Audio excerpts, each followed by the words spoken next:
Hello and welcome to today's Battletech review. Today we're going to look at another Celestial Omni-Mech with the Seraph, which is a machine I didn't like at first, but the more I work on it and the more I work with it, the more I like. Of course, whenever we get one, we basically have to strip that C3I that's built into it and try to make it work. But overall, it's a extensively decent 85-ton mech.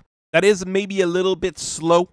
I do see a problem with that, but being slow gives it the ability to carry more guns, which is not a bad thing, and it fits well in the same range as something like the Stalker.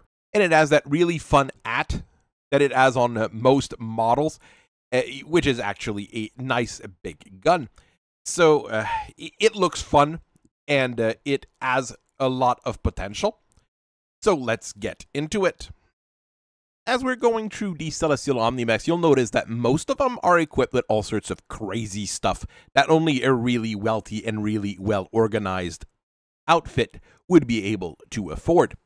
Comstar, and by extension the Word of Blake, survived the Succession War much better than any of the former member states of the Star League due to their position on Terra and the repository of knowledge that they add from the Star League.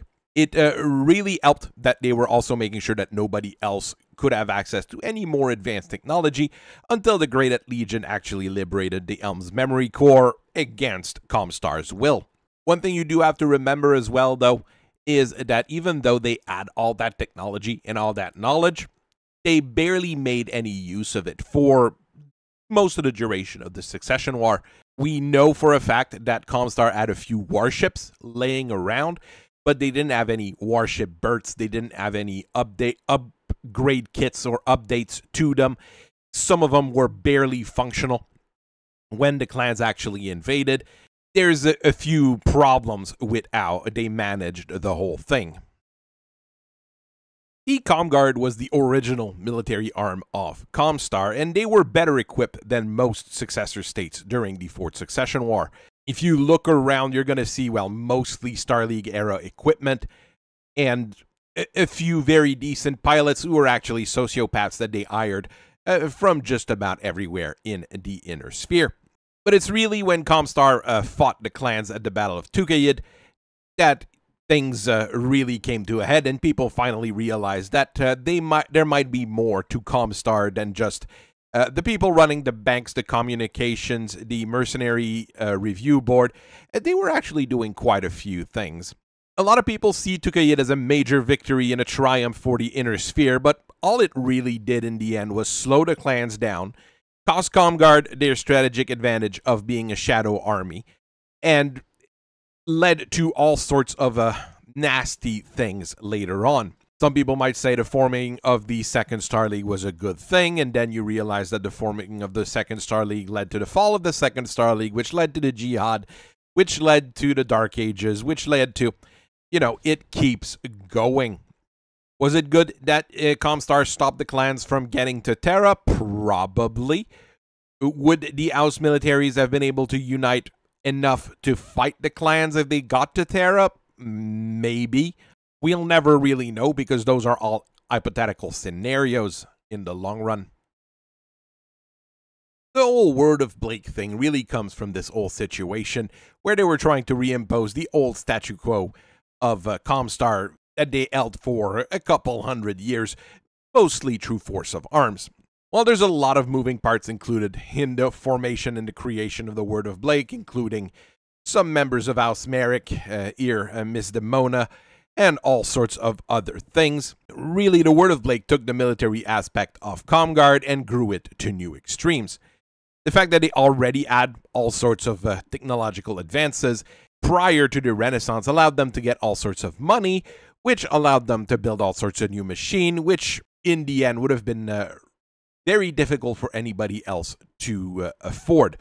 The fact that they ended up controlling Terra and its various facilities, and Gibson, which was one of the biggest facility for production of equipment, that and Esperus being probably the two biggest manufacturing worlds at the time, before Gibson had its little nuclear accident.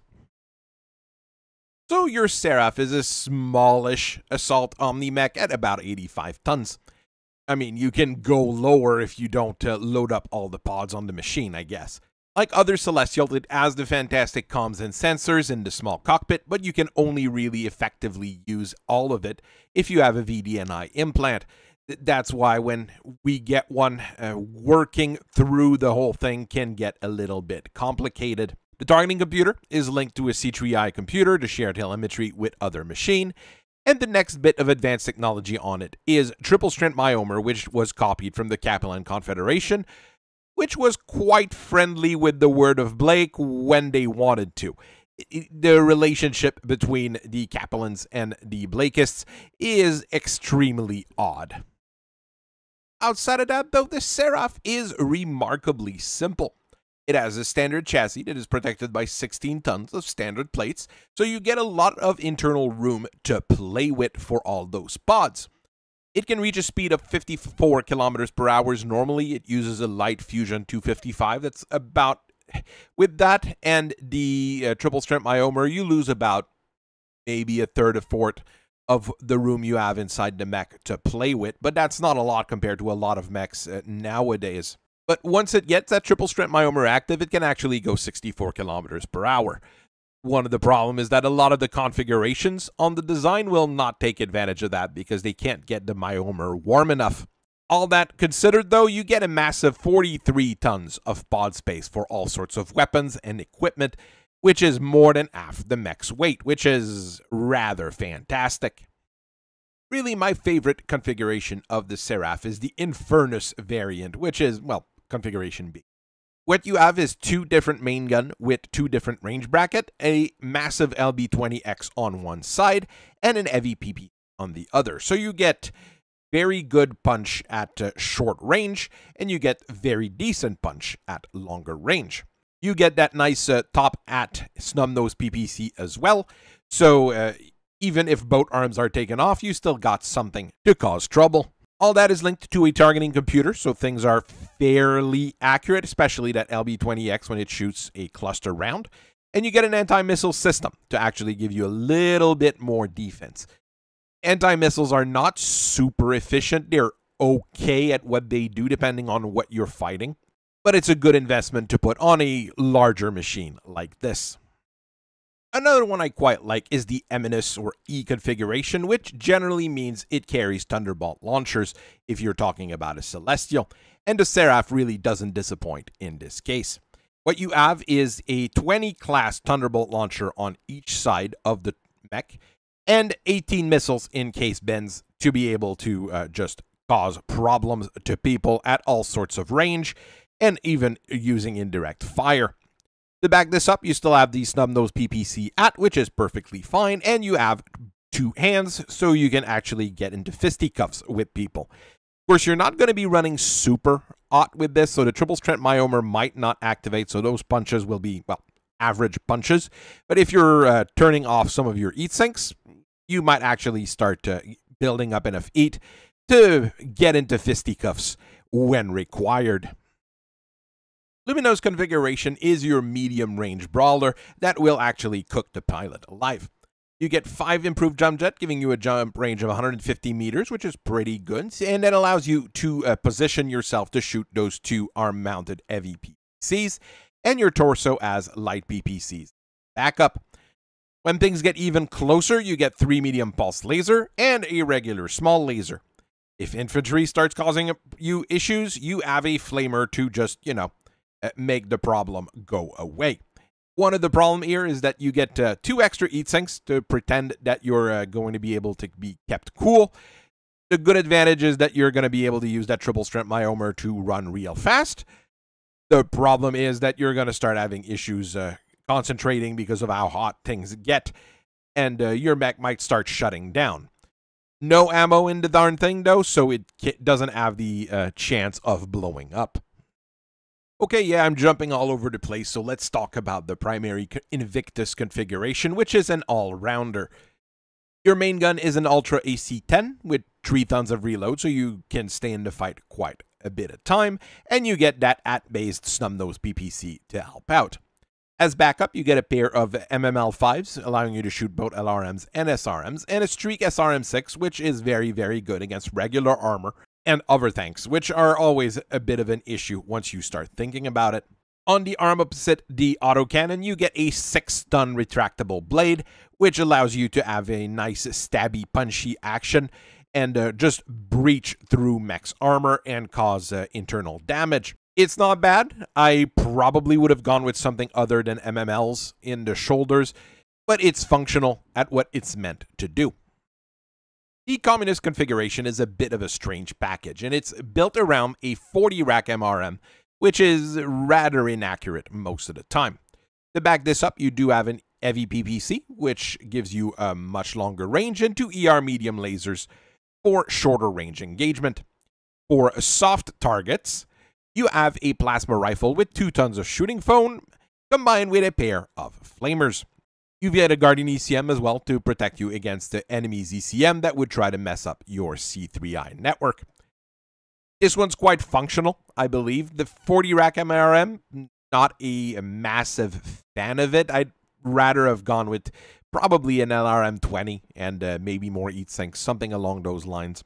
But once you get in range, it's going to cause massive issues to people if it does connect. Configuration A uses a combination of heavy PPC and plasma rifle to deal with all sorts of problems at all sorts of range, which is quite reasonable. In the back, you also have an ER medium laser and a medium pulse laser to be able to take care of threats at closer range. The plasma rifle is actually pretty decent at, well, medium range, and the heavy PPC is a little bit further out, but you're going to have that minimum range, so you have to think about that. All of the weapons are linked on a targeting computer, and you get 5 improved jump jet in order to jump 150 meters to get into position to fire all of your weapons. In order to guided LRM launchers and artillery missiles, you get a tag, which is pretty useful in a number of situations. There is an experimental clan tech model with the Callistus, which uses a trio of 10 rack Streak LRMs for high accuracy missile action. We have no idea where they got those Streak LRMs from, because those were already really rare at the time for the clans themselves. So the fact that they were able to get them and manufacture them for pods is a bit odd.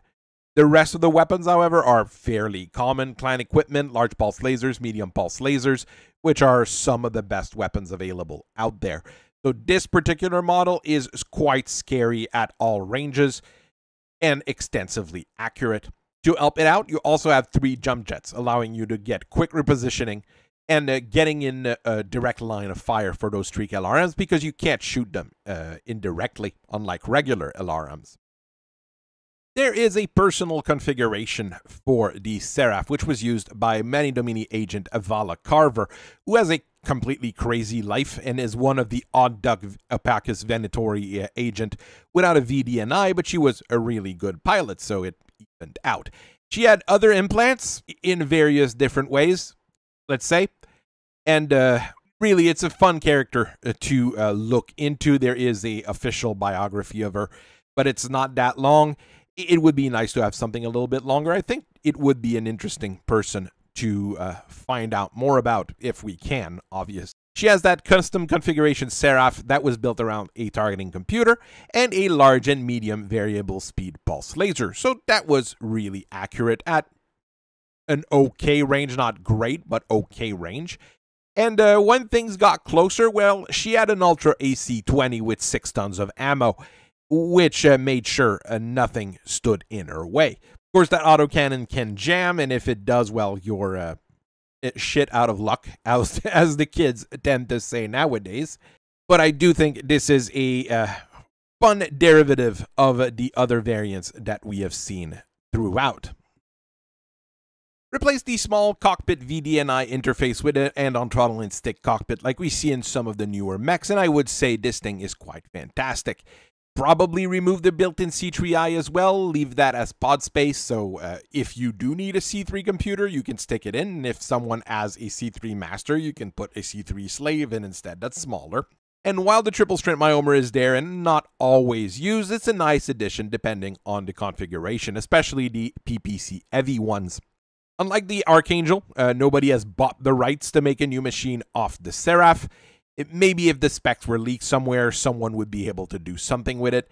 Maybe there's a few different update kit that could be done for it, like the Keretans did with the Tenshi.